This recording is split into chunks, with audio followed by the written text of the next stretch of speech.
오늘도 주님의 은혜로 새롭게 깨달아지고 확신되어지는 주님과의 관계가 되어지시기를 예수님의 이름으로 축복합니다. 내가 할 수 있고 하고 싶은 일이 있을 때 어떻게 해야 될까? 보통 사람들은 자기가 하고 싶은 일은 머뭇거리지 않습니다. 깊이 생각하지 않습니다.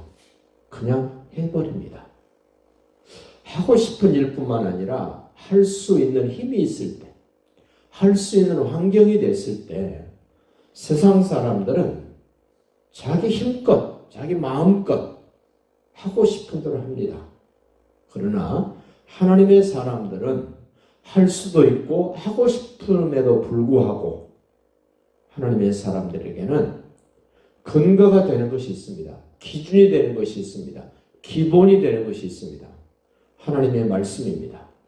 오늘 말씀도 보십시오. 10절 네가 나가서 적군과 싸울 때에 내 하나님 여호와께서 그들을 네 손에 넘기심으로 네가 그들을 사로잡은 후에 승리했습니다. 할 수 있습니다. 하고 싶은 대로 할 수 있는 환경을 하나님이 펼쳐주셨습니다. 전쟁에 이기게 하신 하나님, 그 적들을 내 손에 넘겨주셨습니다. 내 마음대로 할 수 있습니다. 내 하고 싶은 대로 할 수 있습니다. 그런데 한 가지 걸리는 게 있습니다. 하나님의 말씀입니다. 여러분과 저는 세상 살 때 참 편하게 산다, 쉽게 산다. 저 사람은 하고 싶은 대로 다 하고 사네? 그런 말을 듣는다면 그 사람에게는 설명할 필요가 없지만 자기 자신에게는 물어봐야 됩니다. 너 그거 하나님의 말씀을 근거로 하고 있냐? 너 하나님이 하신 말씀을 근거로 해서 너 그 생각, 그 말, 그 행동 너 하고 있냐? 따져보셔야 됩니다. 11절 보십시오. 네가 만일 그 포로 중에 아리따운 여자를 보고, 여기까지는 누구나 다 할 수 있는 일입니다. 아리따운 여자를 보고 그에게 연연하여 아내를 삼고자 하면, 특별한 관계로 만들고 싶으면, 너와 뗄래야 뗄 수 없는 관계로 만들고 싶으면 그를 내 집으로 데려갈 것이요. 자기가 살고 있는 집으로 데려가랍니다. 자기의 삶의 근거지가 되는 가정으로, 집으로 데리고 가라는 겁니다. 포로인데 포로 수용소에 있어야 되고 그들과 포로된 자들과 함께 살아야 될 사람인데 자기가 마음을 주고 생각을 달리하고 있는 그 여인에게는 자기 집으로 데려가라는 겁니다. 가족처럼 생활하라는 겁니다. 그는 자기 집으로 데려온 그 여자는 머리를 밀고 손톱을 빼고, 세 가지 얘기가 나옵니다. 포로의 의복을 벗고, 세 가지 꼭 해야 될 일. 머리카락을 다 밀어버리랍니다. 옛 생활을 청산하는, 회개할 때 보통 이스라엘 백성들이 머리카락을 밉니다. 물론 그 이방인들도, 니느웨의 사람들도 머리카락을 밀지 않습니까? 머리털을 밀고 손톱을 빼고, 이 손톱을 빼고라는 말은 손톱을 깎는 겁니다. 다듬는 겁니다. 새로운 생활을 결심할 때 이런 것들을 한다는 겁니다. 그리고 그 여자의 친정 부모를 생각해서 한 달 동안 애곡해야 된다. 내가 하고 싶고 할 수 있음에도 불구하고 한 달 동안 더 기다려. 지금 네 마음이 그 여인을 열렬히 사모하고 좋아한다 할지라도 한 달 지나보면 네 생각이 바뀔 수도 있고 네 형편이 달라질 수도 있어. 지금 당장 네 하고 싶은 대로 할 수 있다고 하는 것이 아니고 하나님의 말씀을 근거로 해서 또 한 번 점검해보고 또 한 번 점검해보고 또 한 번 점검해봐야 돼.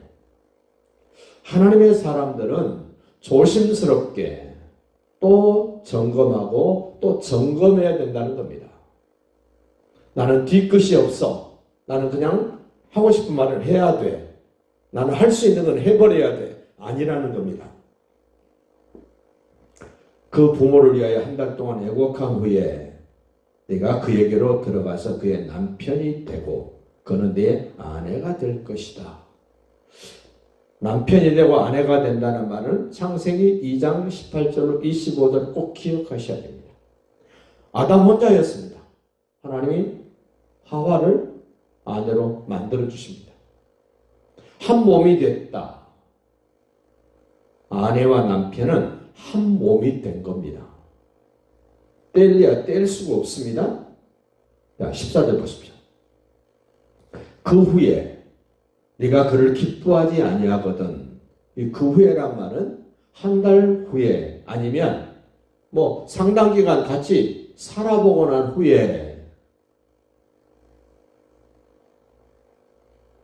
그의 마음대로 가게 하고 네가 마음이 변했거나 그 여인과의 관계가 뒤틀려서 이제 더 이상 가족으로 남편과 아내로 살지 못하게 될 때에 결코 돈 받고 팔지 마라. 왜 팔지 말아야 됩니까? 한 몸이는 관계였기 때문에 팔지 마라. 네가 그를 욕보였은즉 종으로 여기지 말지니라. 팔지 말라. 종으로 여기지 말라. 상대방을 위하는 말도 됩니다마는 자기 자신을 위한 말씀이에요. 세상 사람들은 하기 좋은 말로 저 사람 누구 집 사람이었는데 누구 사람이었는데 지금은 꼴이 저래 모양새가 저래. 그럼 누구 욕하는 겁니까? 그 사람 본인 욕하는 거란 말입니다.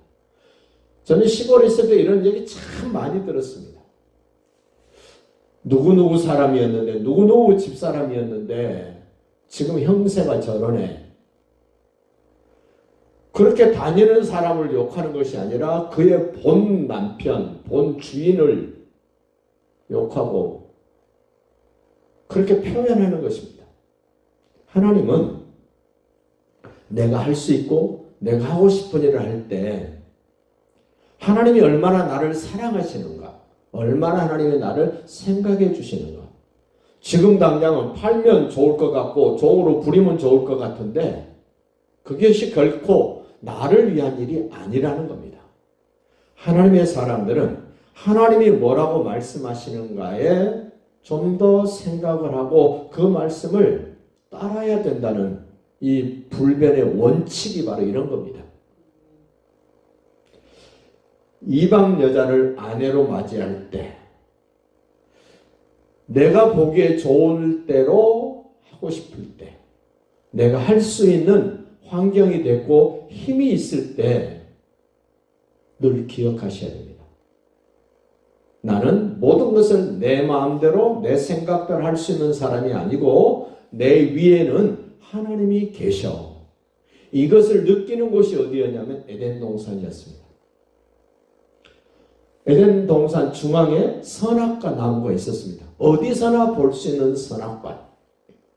그 선악과가 눈에 딱 들어오자마자 나는 피조물이고 하나님은 창조주로서의 나의 주인이고 나의 왕이고 나의 하나님이 계신다는 것을 에덴에 살 때는 다 볼 수 있었고 알았고 느꼈다는 겁니다.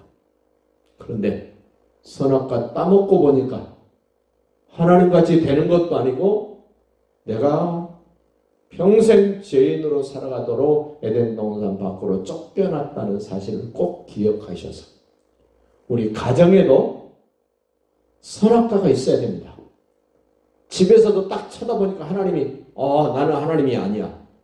직장에서도 나는 하나님이 아니야 라고 볼 수 있고 느낄 수 있는 그 무언가가 있어야 됩니다. 교회에서도 마찬가지입니다. 저도 마찬가지입니다. 사업장에도 마찬가지입니다. 직장에서도 마찬가지입니다. 하나님을 하나님으로 인정할 수 있는 그 무언가가 있어야 됩니다. 언제 어디서든지 내가 하나님이 아니야. 내가 주인이 아니야. 내가 왕이 아니야. 나의 왕, 나의 하나님, 나의 주인은 저 하나님이셔. 예수님이셔. 그걸 느낄 수고 깨달을 수 있는 그 무언가가 하나님의 사람들에게는 있어야 된다는 것을 생각하시고 오늘도 새롭게 그 하나님이 느껴지고 보여지는 복된 날 되시기를 예수님의 이름으로 축복합니다.